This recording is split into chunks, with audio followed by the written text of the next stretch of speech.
Why does all of the fans of hip hop want to see that? Why is everybody hating on Drake because he's not from the hood? That's the camera. Don't let no white comedian talk about no black women. That's law. Yo, bro. Slowly, Whacked Out Murals is becoming one of the like target pieces of Kendrick Lamar's GNX album, bro. And the reason I say that is because today we're going to be reacting to 50 Cent, Glazes, Drake, and Andrew Schulz responding to his line on Whacked Out Murals. So let's get into the video. We're reacting to Rapaholics today. Shout out to him. I love his content. I think you guys too. You guys like his videos when I react to him on the channel. So let's get right into it. If Andrew's gonna do something, my mind is prepared, conditioned to laugh. I'm waiting for the punchline. It's gonna come, and I'm usually never let down. And look, I like Irony 50 Cent, loves though. company. Now, I don't think that's a real expression, but I'm gonna coin that term because the irony of Kendrick's hard work letting Lil Wayne down is now accompanied by the even bigger irony that 50 Cent, the same man who dismantled Ja Rule 15 years ago, is now co-signing and defending the modern-day Ja Rule. Drizzy Drake, Ja Rule Rogers has had many great defenders and glazers come to the rescue of the rubbles of his reputation. Obviously, the likes of Maul and DJ Academics and Aiden Ross and Top 5 and the list goes on, but the most surprising person to end up being an Aubrey Graham Glizzy Gobbler is none other than 50 Cent. I mean, it's weird for so many reasons, right? I would have never thought 50 would be on the Drake hype train, bro. Not gonna lie. Right, like, first of all, Kendrick and 50 come from the same Dr. Dre Interscope camp. They even performed together at the Super Bowl 3 years ago. Again, irony loves company. And beyond that, 50 Cent keeps comparing Drake's situation where the whole industry is against him, his back's against the wall, to 50 Cent's own situation, but I guess he fails to see the stronger comparison, which is that Kendrick did to Drake what 50 himself did to Ja Rule. But regardless, 50 Cent recently did a podcast with Andrew Schulz where they spoke about a lot of issues pertaining to both Drake and Kendrick. The lawsuit, the loss that Drake took in this battle, where he currently stands in the culture, where Kendrick stands in the culture. Why it's, again, ironic is that Andrew Schulz felt very triggered by Kendrick when he rapped on the intro to his GNX album saying, "Don't let no white comedian talk about no black woman, that's law." Schulz had a temper tantrum about this, taking the bars at a direct... Bro, a temper tantrum? No, Andrew Schulz damn near crashed out, bro. And you're about to see, like in this clip, you're about to see he crashed out. The shit he said was just heinous, bro. Asking why Kendrick, a rapper, feels entitled to tell a comedian what they can and can't make jokes about when hip-hop is notorious for its misogynistic treatment of women. Rappers are telling comedians we need to be more respectful to women, so we gotta sit back and reflect. Listen, nobody has respected women more than rappers. So I completely understand how a rapper could look at a comedian telling a joke and be like, yo, y'all need to switch that shit up. Be more like us and, you know, bitches ain't nothing but hoes and tricks. I beat my bitch with a stick. What? And I think what Andrew failed to realize was I've never really seen any Andrew Schulz work, but I don't think he's like funny for like I've seen some of his clips.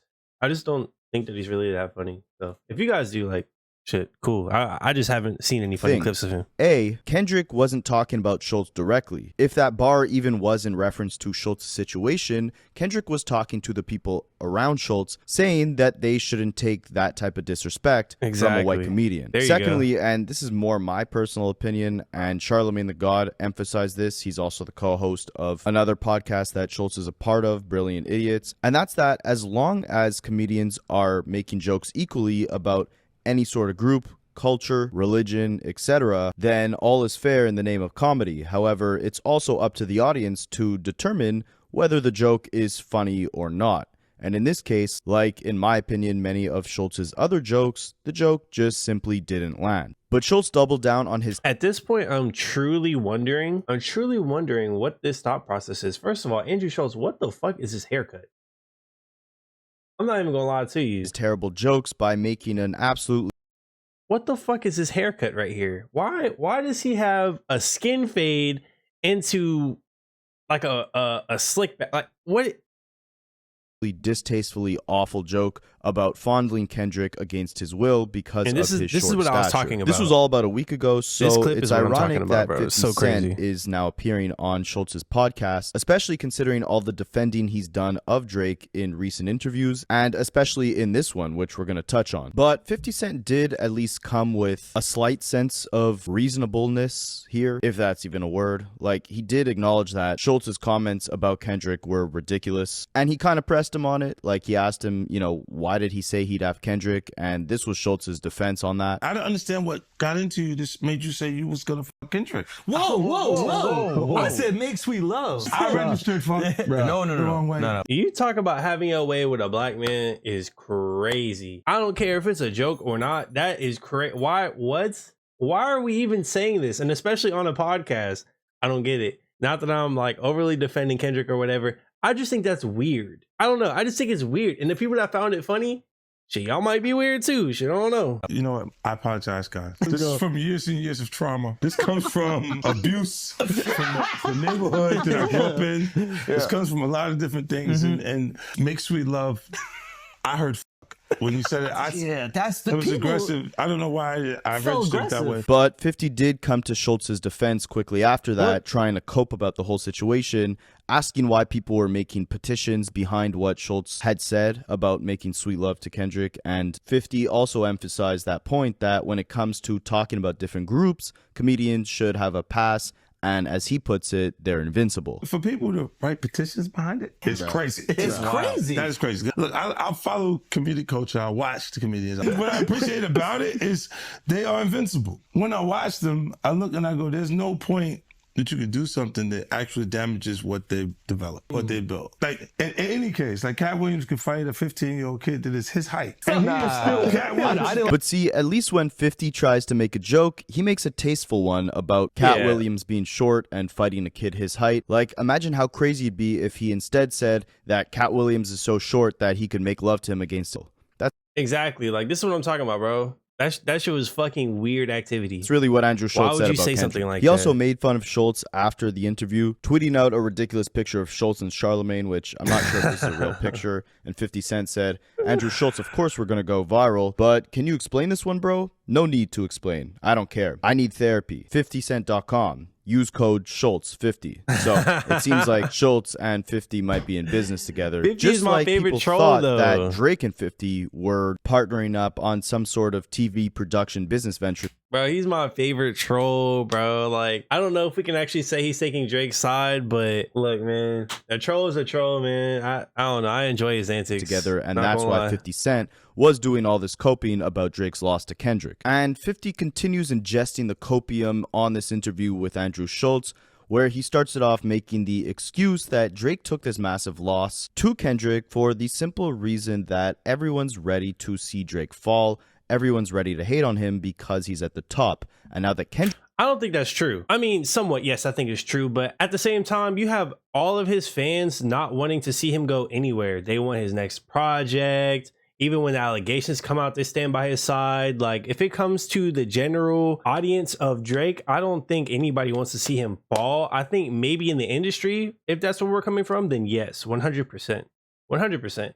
There probably are some fans that want to see him fall as well, but like, come on, bro. When you see somebody that just isn't really a part of the culture that just stands out, you know, like a sore thumb, you know what I'm saying? He's almost like, where's Waldo? Of course, we're going to want to see him like take an L. We want to see him get what he deserves. You know what I'm saying? I don't know really how to Kendrick's feel at about the that, top, but it's going to come with some territory that he's unfamiliar with because he's never received the same I also think like how he handled it though, like how Drake is handling the whole situation is just rubbing me the wrong way. Yeah, it's I don't know, bro. He needs to handle it completely different. type of hate that Drake has. He then contrasts the hate that Drake has received to the insane amount of accolades and awards that Kendrick has received that we've never seen rappers get before, like the Pulitzer Prize or a record-breaking number of Grammys, which, like Drake said, when Kendrick opens his mouth, someone's got to hand him a Grammy. They're ready to hate on Drake. Anyway. Yes. Yeah. You're always ready to hate on who's on top. And now, if Kendrick's on top, there's going to be people ready to hate on him, and he's never been in that position. Now, you know, He always been an underdog. but he's been a media darling. Yeah. Oh, come on, Because bro. he's not number one. If he's not number one, if he's not in the spotlight, what kind of ideology is this? How is he a media darling? I don't understand. If anything, Drake is the media darling. What are we talking about right now?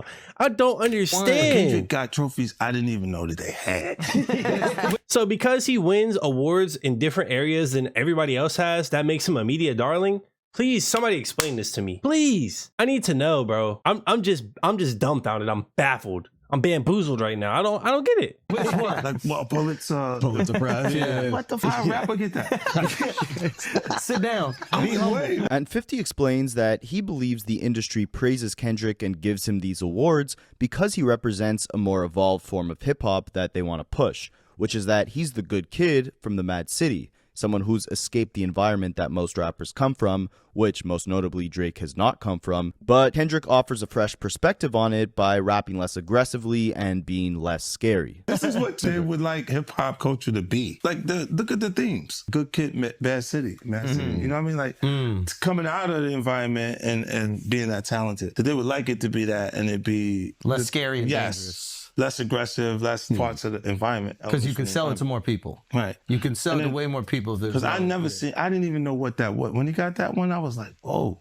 Now, I think someone's got to play GNX for 50 because to me, the less aggressive and less scary rapper is not Kendrick, it's Drake. GNX sounds more aggressive and scary than Drake has ever sounded, so if the industry is trying to push a less scary artist, why is GNX receiving the flowers it has? Facts. Or why would Drake have to sue his own record label for deliberately promoting the song that could arguably be regarded as Kendrick's scariest record? 50 then compares it to Jay-Z, who, after signing a marriage contract to Beyonce, was viewed more as a family man than a street guy and was pushed by all these big institutions like the Grammys to be the most awarded and decorated rapper in the industry and the poster child of what every rapper should aspire to be. Look, when Jay signed his contract, when he signed that contract, the marriage contract, those trophies came rolling in, buddy.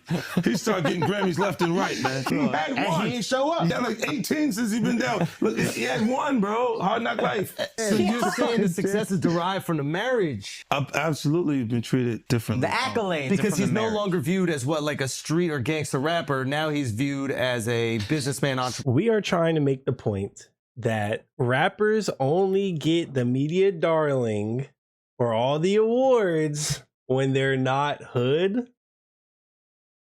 Because if that's the case, why was drill rap so big and arguably still is this big? Why is gangster rap still so large? Why does all of the fans of hip hop want to see that? Why is everybody hating on Drake because he's not from the hood? Y'all got me fucked up. People hate on Drake because he's putting on a facade. So now we're not giving him awards and shit like that because he's portraying himself to be hood. So if he switches like he normally does, right? He switches accents and his image and shit to fit whatever fucking project comes out, house, Caribbean, whatever the fuck you want to call it. We're not going to give him no awards? Or is it just because his shit comes straight out of a can? Shit, I don't know. But somebody's gonna have to tell me because this shit is not making sense. And hey, look, 50, I appreciate this interview because listen, my boy, this shit right here is making a lot of things click for not only me, but probably a lot of other motherfuckers that done seen this shit, bro. I appreciate you, big dog. Entrepreneur family man. 50 then goes on to defend Drake even further, saying that everything Drake is alleging in that petition against UMG is actually true, that UMG really did promote Kendrick's Not Like Us record in a malicious way to deface Drake's reputation, and that it was a concocted plan to take Drake down. But why? Right now, you think, like in Drake's case, because of the success, he's feeling the backlash of his success. Everything that he said he did, they did in that lawsuit, they did it. What do you mean? Like Universal Music Group, reducing the price of the everything that he did is a part of marketing. I feel that too. Yep. They did yeah, they do it for everybody. Yes, They probably but did it for him. Yes. Yeah. And he goes on to clarify that this is just from a business perspective, right? When he was on Interscope promoting G-Unit, the game at the time just got kicked out of G-Unit, and he had his own movement called G-Unit, where he was continuously dissing 50 Cent and his old G-Unit collective. Interscope, who owned both artists at the time, were promoting both of their music because they just care about the business, right? 50 Cent could sell records, the game could sell records, it's all just money in their pockets, and they're not thinking that by the game having his G-Unit campaign, it deliberately tarnishes the marketability of 50 Cent's G-Unit campaign. First of all, I had no idea about G-Unit. So if y'all do, please let me know down in the comment section. But the only thing that I want to know is that why in the fuck would UMG benefit off of making Drake fall if Drake is the #1 breadwinner in that fucking music group? It doesn't make sense. He's the one that's topping charts, and all the Drake fans want to talk about is, oh, Drake continuously sells more than everybody else. He has the most views. He does this, that, and the third. If that's the case, and they're really bringing in so much money off of his music, and he's always #1, why would they want to see him fall? Why? Please. It doesn't make any fucking sense, bro. It doesn't. Because now you're about to lose out on money, if anything. Come on, bro. Similarly to how Drake can have his Family Matters record, Kendrick can have Not Like Us, Universal is going to promote both records because they make money off both records, and whatever happens, happens. But I would look and go, at Interscope, they was delivering G-Unit, and I know the feeling. So they making money on both sides. Yes. Right, because they're looking at it like a business completely, not personalizing each individual. You play both sides, you got money on both They're teams. like, whatever. Play the record, don't play it. They're just selling music. They don't care about... It's not a personal relationship Right. at all. Yeah, it's like Hershey's And you- owns Kit Kat too. You'll feel personal because you'll feel like you made them so much money. And they'll go, no, it's not personal at all. But this is where I have a problem with this whole thing, right? And what 50 Cent is saying, because A, it wasn't UMG who decided the promotional campaign behind Kendrick's Not Like Us record. It was Kendrick's team himself. Even if you want to believe the whistleblower on DJ Academic's stream who claims that Kendrick's team paid for bots for his Not Like Us record on Spotify, even though Academics has come out and said he spoke to people at Spotify who said that that wasn't true. But if you want to believe that guy and think that Kendrick paid for bots, you have to look at the name on the wire transfer to that guy for the bots. It came from Anthony Soleil, who is part of Kendrick's team. He doesn't work for UMG directly, he works for Kendrick. The idea to pull the copyright restrictions off of Not Like Us so that content creators can react to it and still get monetized to promote the song further, that was a plan concocted by Kendrick's team. It wasn't concocted by Universal. These were promotional efforts designed by Kendrick's team, and Universal might have put up the money for it, but they didn't concoct these plans deliberately to deface Drake. In fact, they've done the same promotional tactics for Drake. They likely did it for Family Matters as well. They likely pushed both those records equally. It was likely both Drake and Kendrick's teams who decided how the record should be promoted. UMG just funded the entire thing. And people always call back to the famous example of Drake plastering his Scorpion album on every Spotify playlist after it was first released to emphasize the fact that Drake has used these same promotional tactics in the past. So Exactly, bro. This is exactly what I'm fucking talking about, dog. At the end of the day, if we really had one of those crazy diss tracks that we could bop all the time from Drake, and Drake himself and his team, the money hungry niggas on his team, was like, hey, take the copyright restrictions off of all of that shit. Let's go ahead and let them spread this shit all over the place. Let them react to it and not get struck. Then what? Like, come on, bro. The same thing that Kendrick was doing, Drake could have done as well, and vice versa. Like, why? I don't understand why these kinds of things are even becoming an argument at this point. Like, everybody has an even playing field. They're under the same music group. They're under the same umbrella. They're under the same umbrella, bro. Come on, y'all need to start using your heads a little bit more, man.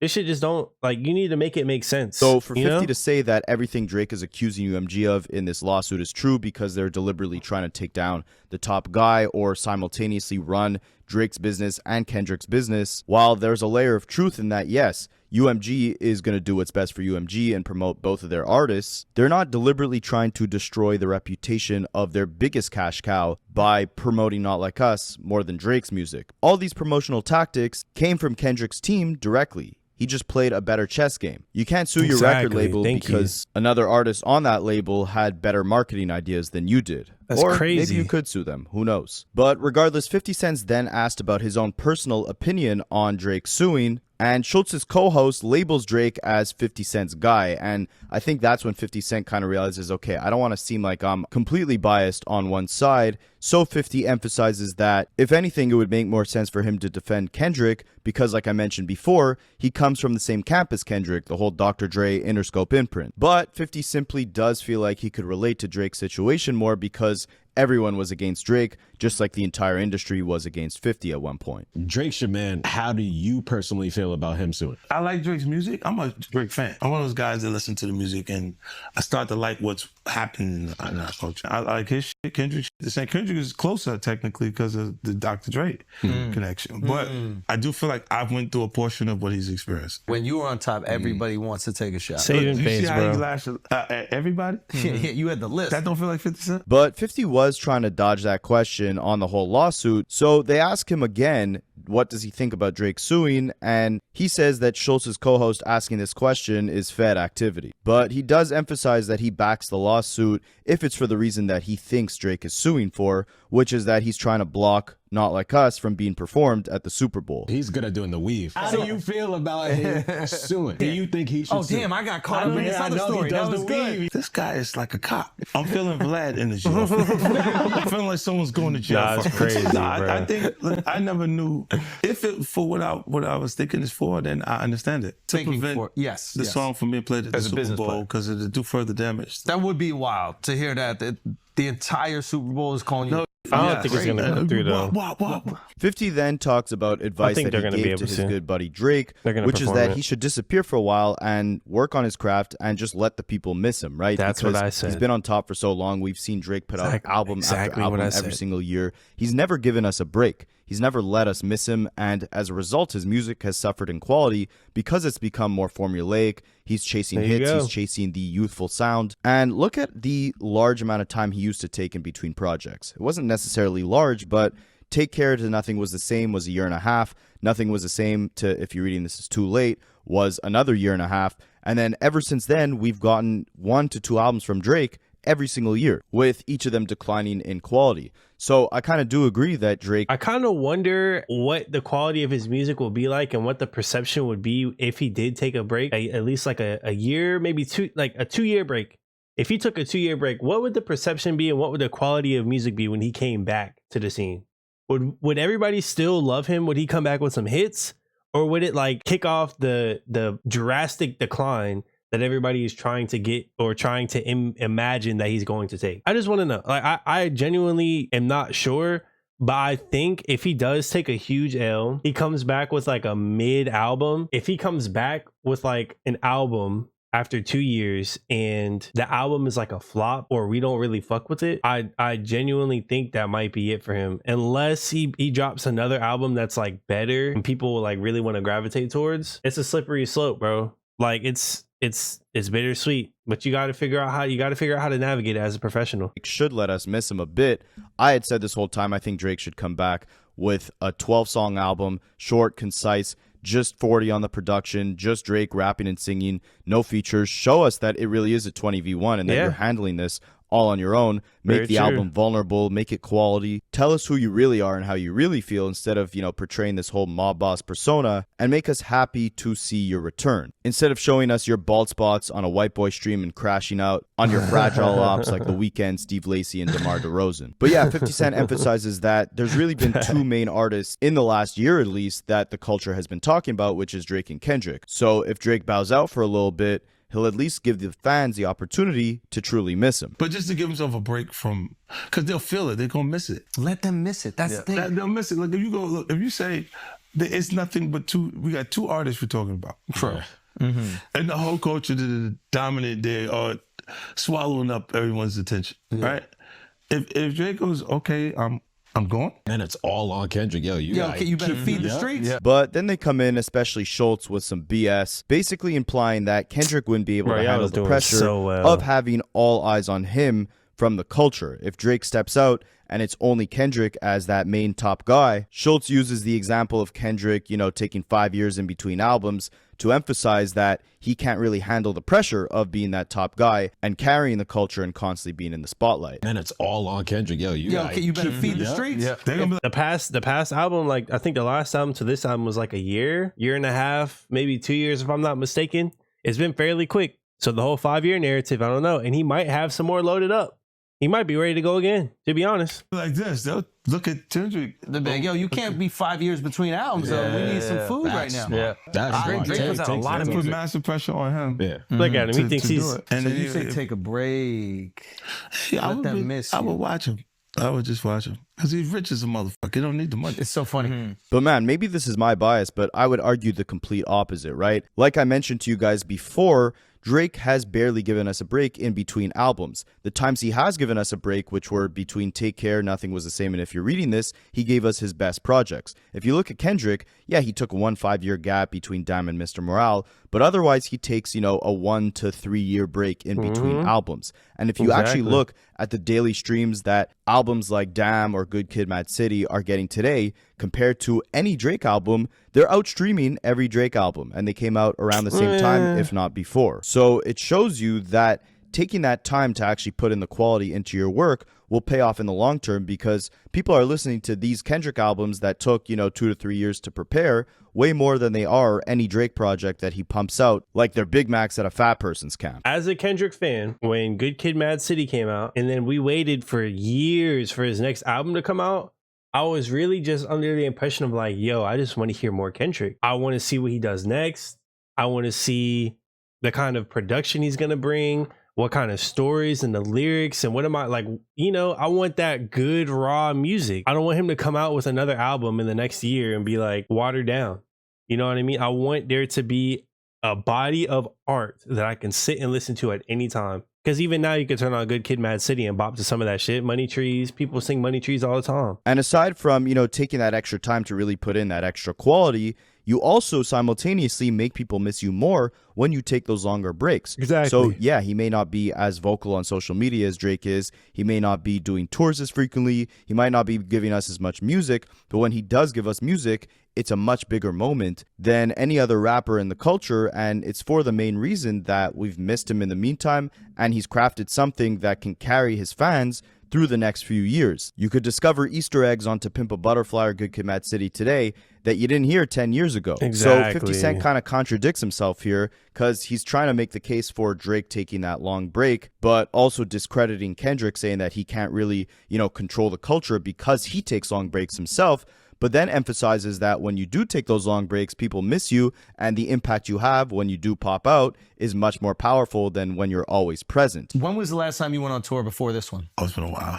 And what happened this tour? Everything's so loud. There's these comics like tour relentlessly, and I literally say, I'm like, take a break And then let them develop something new, and then let them go to a bunch of other shows and be like, man, that was fun, but it wasn't like that. that when he did, Yeah. And it's that energy definitely. Also, do take into account that there's association of Dr. Dre and Eminem, and they don't tour. So I'm the connection. So you get the So if benefit you from want it. to get some Worldwide. Dre and M as well, And so, yeah, man, it seems like a lot of irony and hypocrisy here, at least in my opinion. You guys could say I'm glazing Kendrick in the comments like you always do. Yeah, but, I mean, exactly. let's break it down, right? 50 Cent has been constantly defending Drake throughout this entire beef, claiming that this is some massive concoction by the entire industry or some wider conspiracy to take him down because people hate the fact that he's on top. But if that was really the case, why didn't they do that when Pusha T and Kanye West were beefing him? Right? Facts. Drake had songs like Sicko Mode playing at Kanye's kids' birthday parties, talking about spinning the block on Kanye's crib in Calabasas, and no one seemed to jump out to defend Kanye, and that would have been the perfect time to clown on Drake. People, and I don't mean the industry, I mean the fans, have switched up on him now,